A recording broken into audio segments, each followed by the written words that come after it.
নমস্কার। অপর্ণা টেস্টি ওয়ার্ল্ডের সকল দর্শক বন্ধুদের জানাই অনেক অনেক স্বাগত। বন্ধুরা, আশা করি তোমরা যারা যারা আমার এই রেসিপি ভিডিওটি দেখছো সকলে ভালো আছো।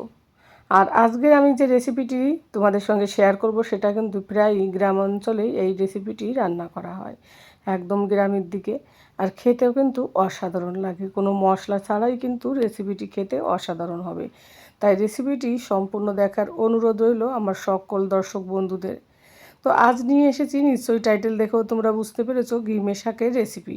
তার জন্য এই যে মৌরলা মাছ নিয়েছি, আর এই যে গিমে শাকগুলোকে পরিষ্কার করে ধুয়ে কেটে নিয়ে আসবো আমি।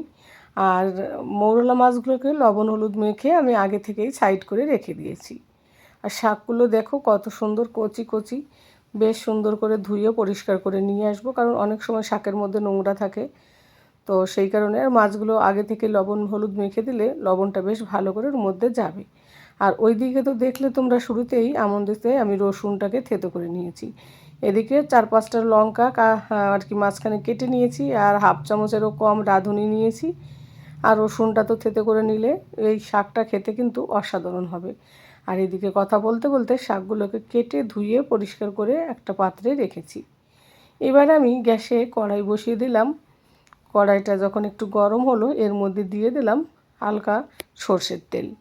আর এই সর্ষের তেলে কিন্তু রান্নাটা হবে সম্পূর্ণ, খেতেও অসাধারণ লাগবে। এই যে তেলটা দিয়েছি, এরপরে আমি আর কোনো তেল দেব না। আর তিতো জিনিসে দেখবে একটু তেল দিলে খেতে কিন্তু তিতের পরিমাণটা একটু কম হয়। তো ওই জন্য আমি সর্ষের তেল দিয়ে এইভাবে রান্না করছি। আর কোনো মশলা যেহেতু দেবো না এখানটায়, আর এই গরমের দিনে কিন্তু মুখে রুচি না থাকে, অনেক সময় থাকে না, তখন কিন্তু এই গিমে শাকের রেসিপিটি রান্না করলে সবাই কিন্তু বেশ চেটেপুটে খাবে।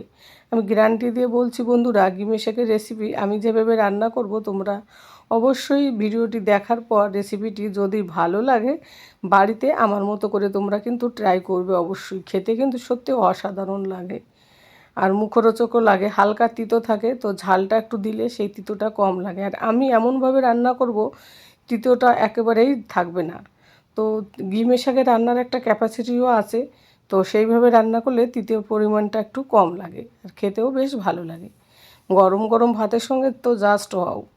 তো তোমাদের সঙ্গে কথা বলতে বলতে মৌরলা মাছগুলোকে আমি কড়াইতে দিলাম, দিয়ে এপিট ওপিট করে ভালো করে আমি একটুখানি ভেজে নেবো। আর এই ছোটো মাছ দিয়ে রান্না করে খেতে কিন্তু দারুণ টেস্টি হয়। আর এর মধ্যে 2-1টা পুঁটি মাছও ছিল, তো সেইগুলো আর আমি আলাদা বেছে রেখে দিইনি, কারণ একসঙ্গেই রান্না করে নেব। তো ওই কারণে সব মাছগুলো একবারে ভেজে নিব, বেশ ভালো করে একটু কড়া করে ভাজবো, যাতে মাছগুলো ভাজা ভালো হলে সবজি রান্নাটাও কিন্তু বেশ দারুণ হবে। আর এই গিমিয়ে শাক তো তোমরা বাড়িতে অনেকে অনেকভাবেই করেছো কম বেশি, কিন্তু আমি যেভাবে করব এই রেসিপিটি দেখার শেষে যদি ভালো লাগে অবশ্যই একটা লাইক করে দিও এবং একটা কমেন্ট করে দিও। আর এই পর্যায়ে যারা যারা সাথে আছো তাদের সকলকে জানাই অসংখ্য অসংখ্য ধন্যবাদ।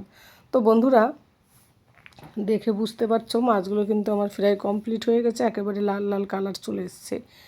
তো মাছগুলোকে আমি একটু সাইড করে রেখে দিলাম, তোমরা চাইলে পাত্রে আলাদা একটা পাত্রে তুলে নিতে পারো। তো আমি তুলে নিইনি, কারণ একসঙ্গে এইভাবেই রান্না করব। তো দেখতে থাকো। তো এখন আমি ফাঁকা করে দিলাম একটুখানি মাঝখানে, সেখানটায় যে তেলটা এসে জমা হলো ওই তেলের মধ্যে রসুন যে থেতো করে রেখেছি সেই রসুনগুলো দিলাম আমি কিন্তু আর তেল ব্যবহার করব না, এই তেলেই কিন্তু রান্নাটা সম্পূর্ণ কমপ্লিট করব।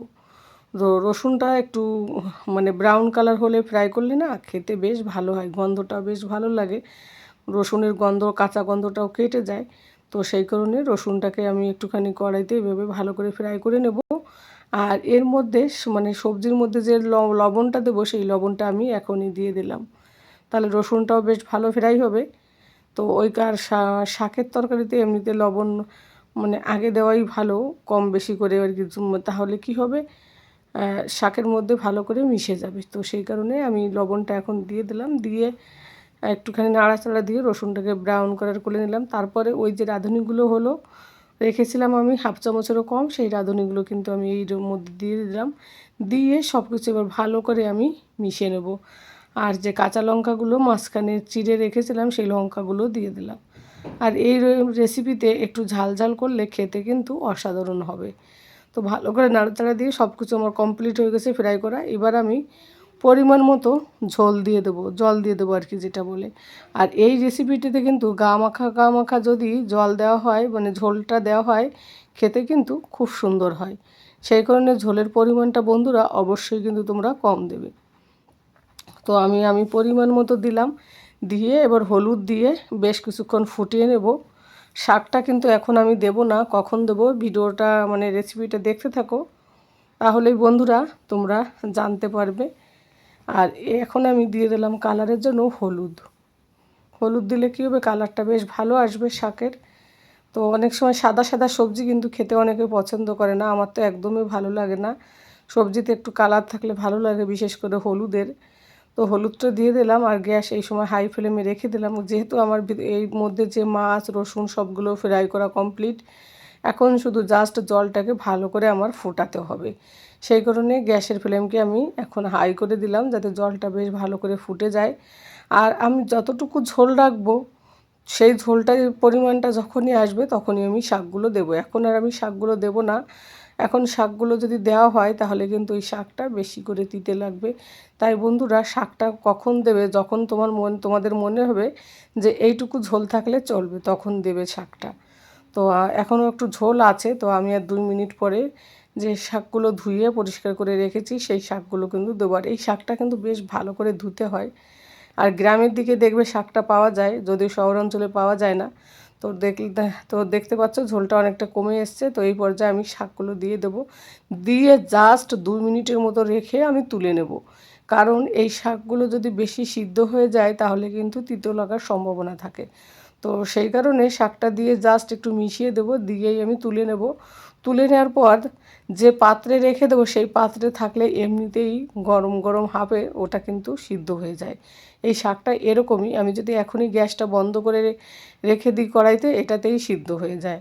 আর বেশ একটা মানে গন্ধটাও বেশ ভালো থাকে, আর খেতেও অসাধারণ হয়, একটু তিতে লাগে না, মানে এত সুন্দর হয়। কিন্তু এই শাকটাকে যখনই আমরা বেশি করে জ্বালিয়ে নিই না, তখনই কিন্তু তিতোটা বেশি লাগে। তো একটু এরকম সবুজ পড়া খেতে বেশ ভালো লাগে। আমি গ্যাসটাকে কিন্তু লোতে রেখেছি এই পর্যায়ে, কারণ ঝোলটা বেশি এমনিতেই নেই। আর যা আছে নামাতে নামাতে পরে আবার একটুখানি বাড়িয়ে দিলে তখন ওটা ঠিক হয়ে যাবে। লঙ্কাগুলোকে হালকা করে আমি একটু খুন্তি দিয়ে ভেঙে দিচ্ছি, যাতে ওর মধ্যে ঝালটা ঢোকে, বেশ ভালো লাগবে। আর জলটা তো দেখে বুঝতে পারছো, ঝোলটা কিন্তু আমি বেশি রাখিনি, জাস্ট একটু মাখা করে রেখে দেবো। এই পর্যায়ে গ্যাসের ফ্লেমকে একটু হাই করে দিয়েছি আমি। এবার আমি একটা আলাদা পাত্রে তুলে নিয়ে তোমাদেরকে দেখাবো বন্ধুরা। বেশি সময় রাখবো না, কারণ আমি এই রেসিপিটি বানানোর সময় কিন্তু একটুও মানে ভিডিও মানে কাট করিনি, কারণ তোমরা তাহলে বুঝতে পারবে এতটা কম টাইমের মধ্যে রান্না হয়ে যায়। তো খুব কম সময়ের মধ্যে এবার আমি গ্যাসের ফ্লেম হাই করে রেখেছি যেহেতু, এখন আমি গ্যাসটাকে অফ করে দেব। আমার রান্নাটা প্রায় কমপ্লিট, কারণ সবজিটা দেখে বোঝা যাচ্ছে সিদ্ধ হয়ে গেছে। আর কি সুন্দর একটা সবুজ পাড়া রয়েছে, দেখতেও খুব সুন্দর হচ্ছে, বেশ একটা গন্ধও লাগছে। আর এরকম রেসিপি যদি মানে থাকে গরম গরম ভাতের সঙ্গে, কিন্তু আর কিছুই লাগে না। আর এ পর্যায়ে যেসব বন্ধুরা আমার এই রেসিপিটি দেখতে এসে হাইপ করতে লাইক করতে ভুলে গেছো, তারা একটা লাইক করে দিও। তোমাদের একটা লাইক একটা কমেন্ট আমাকে কিন্তু পরবর্তী রেসিপি বানাতে ভীষণ উৎসাহিত করে।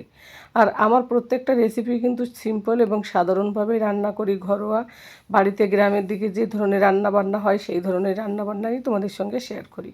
তো বন্ধুরা এখন আমি সার্ভ করে তোমাদের দেখাচ্ছি আলাদা একটা পাত্রে, গ্যাসটা অফ করার পর। তো দেখে বুঝতে পারছো, দেখো কত সুন্দর মনে হচ্ছে, একেবারে তাজা শাক।